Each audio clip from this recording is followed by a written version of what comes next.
আসসালামু আলাইকুম প্রাণীর বন্ধুত্ব পক্ষ থেকে আশা করি সবাই আপনারা ভালো আছেন। আজকে আমি আমার বাজিকর পাখিগুলোকে সফট খাওয়াবো। আপনারা সবাই দেখতে পাচ্ছেন আমার হাতে যে শাকগুলো, এগুলো সাধারণত কলমি শাক আর হলো ছিমছি শাক। এগুলো সাধারণত বাজারে পাওয়া যায় এবং এই শাকগুলো আমি ভালোভাবে পানিতে ধুয়ে পরিষ্কার করে নিয়েছি এবং আমার বাটিতে কোয়েল পাখির ডিমগুলো আমি গরম পানিতে সিদ্ধ করে কিছুক্ষণ ঠান্ডা পানিতে রেখেছি, কারণ পাখি সাধারণত গরম কিছু খাবার খেতে পারে না এবং অনেক গরম খাবার খেলে সমস্যা হয়। এই জন্য আমি পাখিগুলোকে ঠান্ডা ডিমে রেখেছি পানিতে ডিমগুলো। এরপর আমার শাকগুলো সুন্দরভাবে কেচি দিয়ে কুচি কুচি করে কেটে এবং এই পাখিগুলোকে সাধারণত এগুলো শাক যত ছোটোভাবে কুচি কুচি করে কেটে আপনার পাখিকে খাওয়াতে পারেন তত সুন্দর পাখি খায়। এবং এই শাকগুলো অনেক সাধারণত বাজারে অনেক খুচরা মূল্যে পাওয়া যায় এবং এই শাকগুলো খাওয়ানোর জন্য আমার পাখিগুলো দেন সুন্দরভাবে লাফালাফি করতেছে, বাজিগর পাখিগুলো। এরপর আমার এই শাকগুলো এবং ডিমগুলো সুন্দরভাবে একসাথে মিশ্রিত করব। দেখেন, প্রথমে তো ডিমগুলো নিয়ে আমি ছোকলা সহ এবং মিশ্রিত করতেছি। দেখতে দেখুন, এই বাজিগর পাখিগুলো ছোকলা অত ডিম সহ খাওয়ালে পাখির পুষ্টি এবং দুর্বলতাহীন দ্রুত শক্তিহীনতা বাড়ায় এবং ডিম সহ এবং খোসা সহ খাওয়ালে অনেক উপকারিত হয়। বিশেষ করে আপনারা মন চাইলে খোসা ফেলে দিতে পারেন, খাওয়াতে পারেন। আমি বিশেষ করে খাওয়াই। এরপর শাকগুলো দিয়ে আমি একসাথে মিশ্রিত করতেছি। শাকগুলো দেওয়ানোর পরে আমার পাখিগুলো দেখেন কীভাবে খায়। কিছুক্ষণ মিক্স করতে থাকবেন। মিক্স করা হলে ভালোভাবে সুন্দরভাবে শাকগুলোকে পুরোপুরিভাবে এক কথা শাকের ভিতরে মাখাবেন, কারণ খালি ডিম সাধারণত খেতে চায় না। শাক পাতার সাথে মিশ্রিত করলে তাহলে দেখবেন আপনার পাখিগুলো শাক পাতাও খাবে, এর পরবর্তী ডিমের ছোকলাগুলো খাওয়া হবে। এই কারণে আমি এইভাবে মিশ্রিত করে খাওয়াই, কারণ খালি ডিম খেতে চায় না। এই শাক পাতাগুলো দিয়ে আমি মিশ্রিতভাবে খাওয়াই। দেখতে থাকুন। বাজিগর পাখিগুলো খাওয়ানোর জন্য কিছুটা খাঁচার ভিতরে লাফালাফি করছে।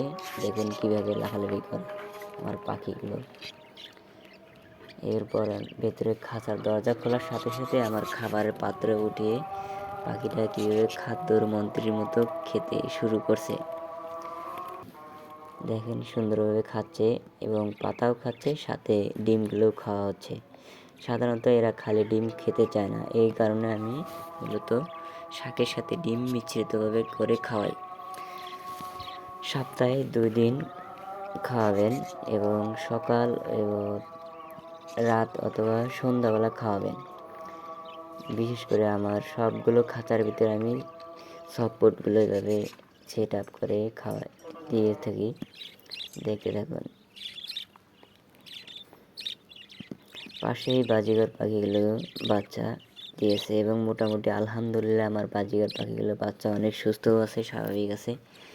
বাচ্চা থাকা অবস্থায় বাজিগর পাখিকে যত সফট খাওয়ালে অনেক বাচ্চার পুষ্টিহীনতা বাড়ে এবং দ্রুত শক্তি পায় এবং খাওয়ার পদ্ধতি রোগবালা থেকে দ্রুত বাঁচতে ভালো হয়।